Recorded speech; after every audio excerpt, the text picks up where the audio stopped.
پیارے دوستو، ایک ایسا واقعہ جو آپ کو رلا دے گا۔ نبی کریم صلی اللہ علیہ وسلم کی وفات کا وقت جب آیا تو اس وقت آپ کو شدید بخار تھا۔ جب حضور اقدس صلی اللہ علیہ وسلم کی طبیعت زیادہ خراب ہوئی تو اپنا ہاتھ مبارک پانی میں ڈال کر اپنی چہرہ انور پر پھیرنے لگی۔ اس وقت آپ صلی اللہ علیہ وسلم فرما رہے تھے، اے اللہ، موت کی سختیوں پر میرے مدد فرما۔ فاطمہ رضی اللہ عنہا فرماتی ہے کہ جب میں نے رسول اللہ صلی اللہ علیہ وسلم پر بے چینی کے آثار دیکھے تو میں پکار اٹھی، ہائے میرے والد کی بے چینی۔ یہ سن کر ان حضرت صلی اللہ علیہ وسلم نے ارشاد فرمایا، آج کی بات پھر کوئی بے چینی تمہارے باپ کو نہیں ہوگی۔ حضور اکرم صلی اللہ علیہ وسلم پر وفات کے وقت جو اس قدر تکلیف اور بے چینی کی آثار ظاہر ہوئی، اس میں بھی اللہ تعالیٰ کی حکمت ہے۔ یہ کہ اگر کسی مسلمان کو موت کے وقت اس طرح کی تکلیف اور بے چینی ہو تو حضور اکرم صلی اللہ علیہ وسلم کی تکلیف کو یاد کر کے خود کو تسلی دے سکتا ہے، یعنی دل میں کہہ سکتا ہے کہ جب اللہ کے رسول پر موت کے وقت اتنی تکلیف گزری تو میرے کیا حیثیت ہے۔ یوں بھی موت کی سختی مومن کے درجات بلند ہونے کا سبب بنتی ہے۔ حضرت عائشہ صدیقہ رضی اللہ عنہا فرماتے ہیں، ان حضرت صلی اللہ علیہ وسلم پر موت کی تکلیف کے بعد اب میں کسی پر بھی موت کے وقت سختی کو ناگوار محسوس نہیں کرتی۔ حضرت عائشہ صدیقہ رضی اللہ عنہا فرماتے ہیں کہ اس حالت میں میرے بھائی عبد الرحمن رضی اللہ عنہ آئے، ان کے ہاتھ میں مسواک تھے۔ ان حضرت صلی اللہ علیہ وسلم اس مسواک کو دیکھنے لگے۔ میں سمجھ گئی کہ مسواک کی خواہش محسوس کر رہی ہے کہ ان کا مسواک کرنا آپ صلی اللہ علیہ وسلم کو بہت پسند تھا۔ چنانچہ میں نے پوچھا، آپ کو مسواک دوں؟ ان حضرت صلی اللہ علیہ وسلم نے سر مبارک سے ہاں کا اشارہ فرمایا۔ میں نے مسواک دانتوں سے نرم کر کے دی۔ اس وقت ان حضرت صلی اللہ علیہ وسلم مجھ سے سہارا لی ہوئی تھی۔ ام المؤمنین عائشہ صدیقہ رضی اللہ عنہا فرماتے ہیں، میرے اوپر اللہ کی خاص انعامات میں سے ایک انعام یہ بھی ہے کہ ان حضرت صلی اللہ علیہ وسلم کا انتقال میرے گھر میں ہوا۔ آپ کا جسم مبارک اس وقت میرے جسم سے سہارا لی ہوا تھا۔ وفات کے وقت اللہ تعالیٰ نے میرا لعاب دہن آپ صلی اللہ علیہ وسلم کے لعاب دہن سے ملا دیا کہ ان کا اس مسواک کو میں نے نرم کرنے کے لیے چبایا تھا، اور ان حضرت صلی اللہ علیہ وسلم نے اس سے اپنی دانتوں پر پھیرا تھا۔ حضور اقدس صلی اللہ علیہ وسلم پر بے ہوشی طاری ہوئی تو سب ازواج مطہرات آس پاس جمع ہو گئے۔ مرض کے دوران ان حضرت صلی اللہ علیہ وسلم نے 40 غلام آزاد فرمائے۔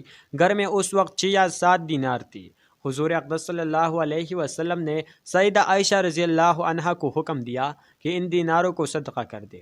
ساتھ ہی ارشاد فرمایا، محمد اپنی رب کے پاس کیا گمان لے کر جائے گا کہ اللہ تعالیٰ سے ملاقات ہو اور یہ مال اس کے پاس ہو۔ عائشہ رضی اللہ عنہا نے اسی وقت ان دیناروں کو صدقہ کر دیا۔ ان حضرت صلی اللہ علیہ وسلم کی بیماری سے چند روز پہلے حضرت عباس رضی اللہ عنہ نے خواب دیکھا تھا کہ چاند زمین سے اٹھ کر آسمان کی طرف چلا گیا۔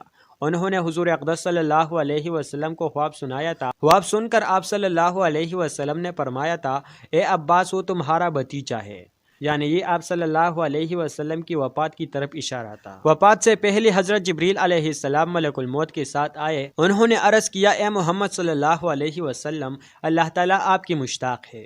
یہ سن کر ان حضرت صلی اللہ علیہ وسلم نے فرمایا، تو حکم کے مطابق میرے روح قبض کر لو۔ ایک روایت کے مطابق حضرت جبریل علیہ السلام ملک الموت کے ساتھ آئے تھے۔ انہوں نے ان حضرت صلی اللہ علیہ وسلم سے عرض کیا تھا، اے اللہ کے رسول، یہ ملک الموت ہے اور وہ آپ سے اجازت مانگتی ہے۔ آپ سے پہلے انہوں نے کسی سے اجازت نہیں مانگی اور نہ آپ کی بعد کسی سے اجازت مانگیں گی، کیا آپ انہیں اجازت دیتے ہیں؟ ان حضرت صلی اللہ علیہ وسلم نے انہیں اجازت دے دی۔ تب اسرائیل علیہ السلام اندر آئے۔ انہوں نے آپ کو سلام کیا اور عرض کیا، اے اللہ کے رسول، اللہ تعالیٰ نے مجھے آپ کے پاس بھیجا ہے۔ اگر آپ مجھے حکم دے کہ میں آپ کے روح قبض کروں تو میں ایسا ہی کروں گا، اور اگر آپ حکم فرمائے کہ چھوڑ دو تو میں ایسا ہی کروں گا۔ ان حضرت صلی اللہ علیہ وسلم نے ان سے پوچھا، کیا تم ایسا کر سکتے ہو کہ روح قبض کی بغیر چلے جاؤ؟ انہوں نے عرض کیا، ہاں، مجھے یہی حکم دیا گیا ہے۔ ان حضرت صلی اللہ علیہ وسلم نے جبریل علیہ السلام کی طرف دیکھا تو انہوں نے عرض کیا، اے اللہ کے رسول، اللہ تعالیٰ آپ کے ملاقات کی مشتاق ہے۔ ان حضرت صلی اللہ علیہ وسلم نے فرمایا، مجھے اپنے پروردگار سے ملاقات عزیز ہے۔ پھر ان حضرت صلی اللہ علیہ وسلم نے حضرت اسرائیل علیہ السلام سے فرمایا، تمہیں جس بات کا حکم دیا گیا ہے اس کو پورا کرو۔ چنانچہ ملک الموت نے نبی آخر الزمان صلی اللہ علیہ وسلم کے روح قبض کر لی۔ انا للہ و انا الیہ راجعون۔ اس روز پھر کا دن تھا اور دوپہر کا وقت تھا۔ تاریخ وفات میں اختلاف پایا جاتا ہے۔ معتبر قول کے مطابق ربیع الاول کی 9 تاریخ تھی۔ وفات کے فوراً بعد حضرت ابوبکر صدیق رضی اللہ عنہ کو اطلاع بھیجی گئی۔ وہ فوراً آئے، آنکھوں سے آنسو بہہ رہی تھی۔ انہوں نے آتے ہی رسول اللہ صلی اللہ علیہ وسلم کی چہرہ مبارک کو بوسہ دیا اور یہ الفاظ کہی: آپ پر میرے ماں باپ پیدا ہو، آپ زندگی میں بھی پاک اور مبارک تھے اور موت کی حالت میں بھی پاک اور مبارک ہے۔ باہر صحابہ ہوش و حواس کو بیٹھے تھے۔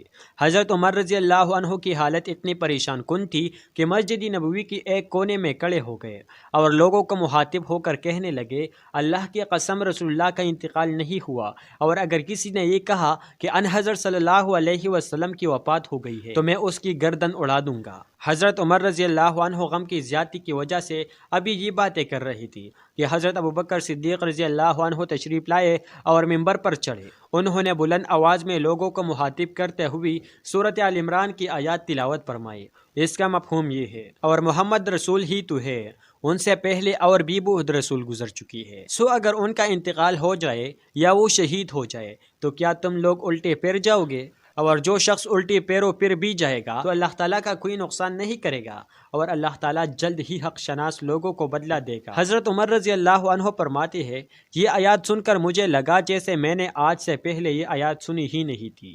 ان حضرت صلی اللہ علیہ وسلم کو غسل دیا گیا۔ غسل حضرت علی، حضرت عباس اور ان کی بیٹیوں فضل اور قسم رضی اللہ عنہم نے دیا۔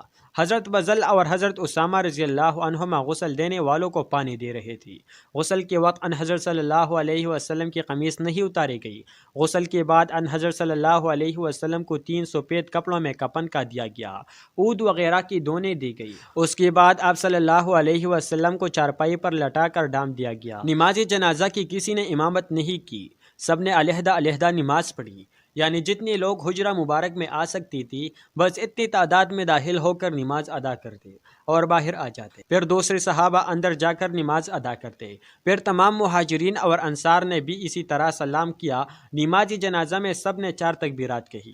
سوال یہ کیا گیا کہ آپ کو کہاں دفن کیا جائے؟ اس موقع پر بھی حضرت ابوبکر صدیق رضی اللہ عنہ آگے آئے اور فرمایا: ان حضرت صلی اللہ علیہ وسلم کو وہی دفن کیا جائے گا جہاں وفات ہوئی ہے۔